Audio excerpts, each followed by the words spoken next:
Important government schemes and targets में जो अगली मिनिस्ट्री में लेके आया हूँ, वो लेके आया हूँ आपके लिए मिनिस्ट्री ऑफ पंचायती राज। तो इसके पहले हमने डिस्कस किया है about ministry of women and child development, और यहाँ से मिनिस्ट्री ऑफ पंचायती राज के जो इम्पोर्टेंट आपको इनिशिएटिव्स चल रहे हैं, उसको हम इस लेक्चर में देखने का प्रयास करेंगे। बात करें अगर पहले स्कीम की, तो ये काफ़ी फेमस स्कीम है और इसका नाम है स्वामित्व स्कीम। तो नाम से आपको बहुत सी चीज़ें क्लियर हो जाती हैं, तो बस यहाँ से आप पहली चीज़ तो ये याद रखेंगे कि मिनिस्ट्री किसकी है। तो इसीलिए मैं आपको मिनिस्ट्री वाइज करा रहा हूँ। तो स्वामित्व स्वामित्व मतलब कि भाई ये किस पे, किसका अधिकार किसका है, मतलब तो यही होता है। इसका जो मेन फोकस है वही है कि गवर्नमेंट प्रिपेयर कर रही है, प्लान कर रही है कि जो हमारे 6 लाख से ज़्यादा गांव हैं, उनका हम डिजिटल मैप जो है वो तैयार कर सकें। और जब डिजिटल मैप को तैयार कर सकें, न केवल डिजिटल, वो आपको 3D मैप्स भी होनी चाहिए। साथ ही साथ ये गांवों के लिए जो है डिजिटल मैप्स और 3D मैप्स जो है वो शहरों के लिए बात हो रही है। और इसकी ये कहीं ना कहीं स्वामित्व स्कीम के अंदर में ही करने का प्रयास हो रहा है।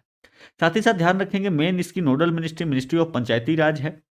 और साथ ही साथ state revenue department, state Panchayati Raj department, survey of India, ये सारे लोग यहाँ पे सपोर्ट में हैं। इसको लॉन्च किया गया है आपको अप्रैल 2021 में लॉन्च किया गया था। बात करते हैं कि इसका फोकस क्या है। यहाँ पे आपको फोकस है कि आपको 3D मैप्स जो है वो प्रिपेयर किया सके सिटीज़ के लिए, और गांवों के लिए जो है 6 लाख विलेजेस के लिए आपको डिजिटल मैप जो है वो प्रिपेयर किया जा सके। मेन इसके पीछे मकसद यही है कि जो प्रॉपर्टी रिकॉर्ड्स हैं, जिस तरीके से मेंटेन होते हैं इंडिया में, उसको चेंज किया जाए। अगर आज के डेट में आप देखोगे प्रॉपर्टी रिकॉर्ड्स इंडिया में कैसे मैनेज होते हैं, तो अगर आपको किसी प्रॉपर्टी का ये किसके अंदर में है लिखना हो, तो आपको 4 ऑफिसेज ढूंढना पड़ता है। ठीक है, आप अलग अलग डिपार्टमेंट्स में जाके उसको खोजते रहते हो कि भाई ये इसके पीछे, ये किसके अधिकार के अंदर में आता है। तो इसके पीछे जो पर्पस है इस स्कीम के, कि भाई हम डिजिटल मैप बनाएं, मैप की नंबरिंग कर देंगे, और कि ये मान लो कि एक प्लॉट है, ये आपका डिजिटल मैप तैयार, तो इसमें हर प्लॉट की एक नंबरिंग कर देंगे, और नंबरिंग करने के बाद ये कर दिया जाएगा कि ये जो प्लॉट है ये किसके नाम से अलॉटेड है। ये पूरा का पूरा एक प्रॉपर डेटाबेस होगा। इसके बाद हर प्लॉट का एक एक डिजिटल कार्ड बनाया जाएगा, और इस डिजिटल कार्ड पे आपको नंबर्स होंगे, जिस नंबर्स के थ्रू हम उस प्रॉपर्टी को जो है पहचान पाएंगे कि ये कौन सी प्रॉपर्टी है। और ये नंबर जो होगा, जिस कार्ड पे होगा, उसको कहा जाएगा प्रॉपर्टी कार्ड। और ये प्रॉपर्टी कार्ड जो है, जिन लोगों के नाम पे वो जमीन होगी, उसको क्या किया जाएगा, प्रोवाइड किया जाएगा। ठीक है, तो कहीं ना कहीं फोकस आप समझ सकते हैं कि क्या है यहाँ पे। और यहाँ से जो है, इस प्रॉपर्टी कार्ड को रिकॉग्नाइज करेगी लैंड रेवेन्यू रिकॉर्ड्स डिपार्टमेंट, इसके पास भी वो रिकॉर्ड रहेगा। और जो स्वामी है जमीन का, जो मालिक है, उसके पास भी ये रिकॉर्ड रहेगा। देखो, इससे बहुत सी चीज़ों में हेल्प मिलेगा। तो जो आप सुनते होंगे कि भाई एक जमीन जो है 5 लोगों के नाम पे बेच दी गई, वो कहीं ना कहीं वो समस्या दूर होगी, क्योंकि आपको पता चल जाएगा कि ये प्रॉपर्टी का मालिक कौन है, क्योंकि रेवेन्यू डिपार्टमेंट के पास भी उसका रिकॉर्ड होगा। और आप पूछ सकते हैं कि भाई आप प्रॉपर्टी कार्ड किसी से अगर आप जमीन लेने जा रहे हो, तो आप देख पूछ सकते हैं कि भाई प्रॉपर्टी कार्ड आप अपनी दिखा दो। तो ये इसका मेन पर्पस इस तरीके से है। तो डिजिटलाइजेशन का उपयोग हम जो है आपको रेवेन्यू रिकॉर्ड्स को रखने में, लैंड रिकॉर्ड्स को मैनेज करने में इसका सहयोग लिया जाना है। इसके बाद जो नेक्स्ट स्कीम है, दैट इज द राष्ट्रीय ग्राम स्वराज अभियान। अब ध्यान रखेंगे, इसके अंदर में बहुत सी चीजें चल रही है। Again this is umbrella scheme, but आपको यहाँ से मिनिस्ट्री ऑफ पंचायती राज ध्यान रखना होगा। इसका मेन फोकस आपको समझ में आ गया होगा। तो empower the Panchayati Raj institutions, तो जो भी हमारे पंचायती राज इंस्टीट्यूशन, चाहे वो ग्राम लेवल पे हो, आपको तालुक लेवल पे हो, या डिस्ट्रिक्ट लेवल पे हो, उसको हम इम्प्रूव किया जाए। अब इसको, ये प्रोग्राम काफी दिनों से चल रहा है, बट इसको फिर से रिवैम्प किया गया था 2022-26 में, और इसमें बहुत सी चीज़ें ऐड करी गई थी। इसका जो मेन फोकस है वो है कि जो हमारी पंचायती राज इंस्टीट्यूशन है, इनको, यहाँ पे जो लोग हैं जो कि आपको मैनेज करते हैं, उनके स्किल्स को डेवलप किया जाए, पंचायती राज इंस्टीट्यूशंस के रिसोर्सेज को बेहतर किया जाए, ताकि जो हमारा सस्टेनेबल डेवलपमेंट गोल्स हैं उसको हम फुलफिल कर सके। तो सस्टेनेबल डेवलपमेंट गोल्स मतलब जीरो पॉवर्टी, जीरो हंगर, आपको सैनिटेशन से रिलेटेड, वाटर से रिलेटेड, ये जो चीज़ें हैं, ये सबको हम करने के लिए अगर पंचायत पे फोकस रखना है, तो पंचायत में जो काम करने वाले लोग हैं, या पंचायती इंस्टीट्यूशंस को डेवलप करना होगा, वही इसका मेन मकसद है।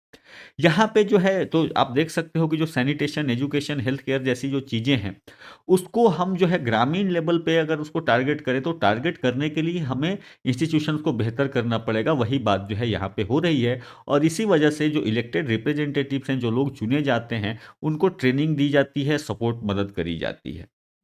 साथ ही साथ यहाँ पे पीपुल्स प्लान कैंपेन भी चला था और इसके अंदर में ये था कि जो सिटीजन हैं यानी पंचायत के जो लोग हैं, जो ग्राम सभा के लोग हैं, ये भी कहीं न कहीं प्लानिंग में और स्कीम्स जो चलती हैं उसमें मदद करें। साथ ही साथ लोकल लेवल पे आप प्लान करें कि आपको क्या सुविधाएँ चाहिए। तो जैसे ऊपर से बैठा हुआ कोई ऑफ़िसर होगा, उसको नहीं पता होगा कि लोगों की ज़रूरत क्या है। हो सकता है उसको लगेगा कि लोगों को नहर की ज़रूरत है, लोग कहेंगे नहीं मुझे सड़क की ज़रूरत है। तो लोग जो हैं आप खुद प्लान करें कि मैं अपने डिस्ट्रिक्ट का डेवलपमेंट या मैं अपने गाँव का डेवलपमेंट किस तरीके से चाहता हूँ, ये यहाँ पे बात करी गई थी। इसके बाद यहाँ पे होल ऑफ गवर्नमेंट अप्रोच यानी कि यहाँ पे कोलैबोरेशन करी जा सके between central ministries, state departments and panchayat. तो सबको साथ में लेके आपको इंटीग्रेटेड अप्रोच के थ्रू आगे बढ़ा जा सके।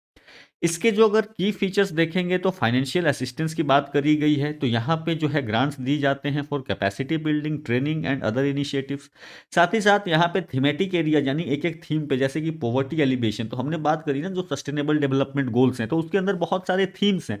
तो उस तरीके से पॉवर्टी एलिवेशन यानी गरीबी हटाओ, एग्रीकल्चर, नेचुरल रिसोर्स मैनेजमेंट इनसे रिलेटेड थीमेटिक एरियाज में फोकस किया जाता है। साथ ही साथ यहाँ पे टेक्नोलॉजी यानी डिजिटलाइजेशन और टेक्नोलॉजी का यूज़ करने की बात करी गई है फॉर द ई-गवर्नेंस। ठीक है, service delivery and data management यानी कि डेटाबेस मैनेजमेंट आपको सब चीज़ अवेलेबल हो, पंचायत का खुद का एक एक डेटा प्लेटफ़ॉर्म हो, वहाँ पे जो है आपको जो सर्विसेज़ गवर्नमेंट दे रही है, वो आपको वेबसाइट पे अवेलेबल हो कि अच्छा क्या-क्या चीज़ें मिल रही है, लोग जो हैं इसका सुविधा ले सकें। तो इस तरीके की चीज़ें यहाँ पे करने का प्रयास किया गया है। इसके बाद जो अगली मिनिस्ट्री है, अगला जो स्कीम है that is the gram panchayat development plan और इसके अंदर में जो है फिर से वही कहीं न कहीं उसी का और थोड़ा आप दूसरा वर्ज़न आप कह सकते हो। तो यहाँ पे एज़ अ ग्राम पंचायत के डेवलपमेंट की बात करी गई है। तो पिछला जो स्कीम था आप ध्यान रखें राष्ट्रीय ग्राम स्वराज अभियान, यहाँ पे लोगों को सक्षम बनाने की बात करी गई थी। यहाँ पे as a whole of a panchayat उसको डेवलप करने की बात करी गई है। अब यहाँ पे फिर से कुछ-कुछ चीज़ें आपको सेम दिखेंगी जैसे कि फ़ोकस करी गई है कि आपको डिसेंट्रलाइज़्ड प्लानिंग हो ताकि ग्राम पंचायत को जो लोग हैं वही लोकल नीड्स को समझें और डेवलपमेंट किस तरीके से उनका होना चाहिए वो करें। सिटीजन पार्टिसिपेशन हो सके in the planning process, convergence of scheme करी जाए ताकि रिसोर्सेज का सही उपयोग हो सके। ठीक है, यहाँ पे प्रोजेक्ट्स जो हैं addressing the economic, social and environmental aspects को डील करते हुए प्रोजेक्ट्स लिए जाएँ। अब यहाँ पे अगर आप कंपोनेंट्स देखोगे तो कंपोनेंट्स आपको थोड़े डिफरेंट दिखेंगे फ्रॉम द लास्ट जो हमने राष्ट्रीय ग्राम स्वराज अभियान देखा था। यहाँ पे जो है आपको बेसलाइन इन्फॉर्मेशन यानी कि आप डेटा कलेक्शन कीजिए, डेमोग्राफिक्स क्या है, क्या कौन से लोग हैं, आपको मेल से फीमेल रेशियो क्या है, बच्चे कितने हैं, इंफ्रास्ट्रक्चर क्या-क्या अवेलेबल है, रिसोर्सेज क्या-क्या अवेलेबल है और कौन सी स्कीम्स आपको जो है वो चल रही है। इसके बाद आप आइडेंटिफाई कीजिए कि क्या ज़रूरतें हैं आपको, कि किस तरीके से आपको डेवलपमेंट किस एरिया में चाहिए। जब आपने नीड समझे तो आप उसके हिसाब से फिर प्लान बनाइए, प्लान बनाने के बाद आप स्पेसिफिक प्रोजेक्ट्स बताइए, उसका कितने दिनों में कंप्लीट हो जाएगा वो कीजिए और बजट एलोकेशन फिर जो है उसके लिए कितना चाहिए वो किया जाता है। इसके बाद जब फंडिंग अप्रूव करी जाती है, तो फंडिंग अप्रूव करने के बाद उन प्लान्स को जो है एग्ज़ीक्यूट किया जाता है through the gram panchayat functionaries और यहाँ पे साथ में कम्युनिटी इन्वॉल्वमेंट होती रहे और इसके साथ-साथ जो है आपको मॉनिटरिंग एंड इवैल्यूएशन चलती रहती है ताकि ठीक है, ताकि लोग जो है वो सही तरीके से काम हो रहा है कि नहीं हो रहा है, उसका इम्पैक्ट क्या हुआ और अगर बीच में कुछ बदलाव करने की ज़रूरत है तो वो है। ठीक है? तो ये जो है आप ध्यान रखें जब कम्युनिटी डेवलपमेंट की बात करी गई है और ये डेवलपमेंट की ज़रूरत के लिए जो चीज़ें ऐड करने की बात है उसको करता हुआ ये राष्ट्रीय ग्राम स्वराज अभियान है। तो ये आप थोड़ा-सा क्लियर रखेंगे इसके बीच में। इसके बाद अगर बात करें तो एक और स्कीम है दैट इज़ द ई ग्राम स्वराज अभियान। ये भी एक कंपोनेंट है और इसके पीछे भी फ़ोकस वही है कि भई ई गवर्नेंस जो बाकी जगहों पे हो रहा है, बाकी मिनिस्ट्रीज़, बाकी डिपार्टमेंट, स्टेट लेवल पे, नेशनल लेवल पे, तो ई गवर्नेंस कहीं न कहीं पंचायती राज इंस्टीट्यूशंस लेवल पे भी हम कर सकें। इसके पीछे फ़ोकस यही है कि जो भी हम काम करेंगे, चाहे राष्ट्रीय ग्राम स्वराज अभियान के थ्रू या जो है आपको रूरल डेवलपमेंट स्कीम के थ्रू हमने जो बात करी ग्राम पंचायत डेवलपमेंट प्लान के थ्रू, तो इसमें जो है आपको कहीं न कहीं ई-गवर्नेंस यानी कि डिजिटल टेक्नोलॉजीज़ का यूज़ किया जाए। ठीक है? यानी कि जो आपको प्लानिंग भी कर रहे हो तो online preparation, submission, monitoring of gram panchayat development plans उसको किया जाए। रिपोर्ट वगैरह जो है क्या प्रोग्रेस हुआ है, कितना हुआ है, एक्सपेंडिचर खर्च कितना हुआ है, उसको भी आप ऑनलाइन मैनेज करें। ठीक है, फाइनेंशियल ट्रांज़ैक्शन जो है उसको भी आप अब ऑनलाइन ही मैनेज करें बैंक्स के थ्रू या प्रॉपर चैनल से मैनेज करें ताकि ट्रांसपेरेंसी बनी रहे और जो लोग हैं उनको इन्फॉर्मेशन मिलते रहे through the scheme, services, grievance redressal mechanism. ये सभी कहने का मतलब जिस तरीके से मिनिस्ट्रीज़ आपको काम करती हैं एट ऑनलाइन लेवल उसी तरीके से जो है आपको ग्राम पंचायत लेवल पे भी सुविधाएँ जो है ई फॉर्मेट में मिल सके या डिजिटल फॉर्मेट में मिल सके। इसके लिए आपको ई ग्राम स्वराज पोर्टल बनाने की बात करी गई है। ये जो आपको है ये वेब इंटरफेस है, तो उनको जो है यहाँ पे मदद हो जाती है कि ग्राम पंचायत डेवलपमेंट प्लान प्रिपरेशन कैसे करी जाए, फाइनेंशियल मैनेजमेंट कैसे करी जाए, रिपोर्टिंग कैसे करी जाए, उसके लिए एक जो है आपको वो पोर्टल डेवलप किया गया है। साथ ही साथ यहाँ पे स्टेट लेवल पोर्टल्स भी हैं, ठीक है, जो सेंट्रल पोर्टल्स के साथ जो है वो एक्सेस किए जा सकते हैं। मोबाइल ऐप डेवलप किए गए हैं। कहने का मतलब ग्राम पंचायत लेवल पे भी चीज़ों को चलाने के लिए आपको कहीं ना कहीं डिजिटल टेक्नोलॉजी का यूज करना, ये पर्पस है इस ई ग्राम स्वराज अभियान का। तो यहाँ पे आप ध्यान रखेंगे मिनिस्ट्री ऑफ पंचायती राज। तो मिनिस्ट्री ऑफ पंचायती राज के अंदर में हमने जो स्कीम देखे वो था स्वामित्व स्कीम, ठीक है, हमने देखा राष्ट्रीय ग्राम स्वराज अभियान, आपको पंचायत डेवलपमेंट प्लान, और साथ ही साथ ई ग्राम स्वराज अभियान, ठीक है।